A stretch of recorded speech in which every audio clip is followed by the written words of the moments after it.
Ok, et bah, c'est parti. C'est bon pour toi, on y va? Yes. Action.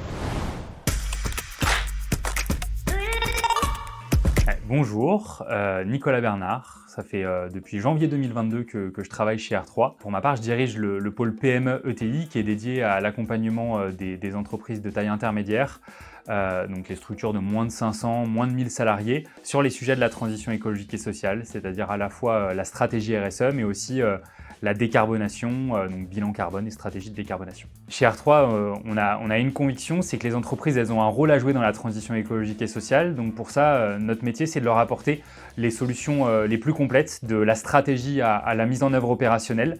Donc que ce soit dans la construction de sa stratégie RSE ou de décarbonation ou de performance énergétique, notre volonté, c'est de poser les bonnes questions, le diagnostic, mais également d'appuyer au plan d'action, à la feuille de route opérationnelle pragmatique, avec à la fois des solutions de financement pour financer ces actions, mais également des partenaires, des solutions, des prestataires qu'on pourrait connaître qui vont aider les entreprises à mettre en œuvre cette solution-là.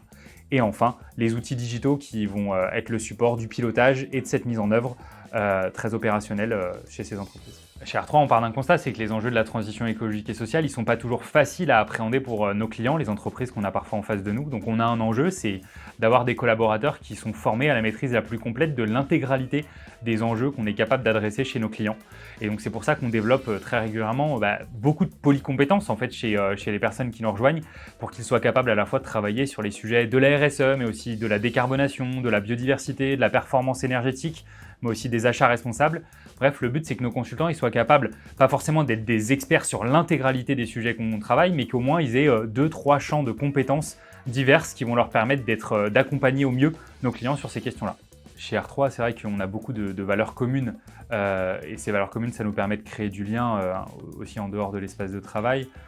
Ça va beaucoup se retrouver dans nos réunions d'équipe qui sont souvent précédées de temps de déjeuner assez conviviaux qui peuvent être en dehors de l'espace de travail quand il fait beau. Et ensuite, au cours des réunions d'équipe, le but c'est qu'on soit capable de partager sur les actualités autour des thématiques de la transition écologique et sociale sans forcément que l'intégralité des éléments qu'on partage soit forcément 100% connecté à ce qu'on fait avec nos clients et aux accompagnements qu'on peut mener. Donc c'est pour ça qu'on a des temps conviviaux qui permettent de se rappeler pourquoi on fait ce métier-là et l'impact qu'on a envie d'avoir chez nos clients, il est aussi nourri par les convictions qu'on a envie de mettre au service de la transition. C'était mieux à la fin là. Ça t'a plu? Ouais, c'était mieux. Ouais. Oh.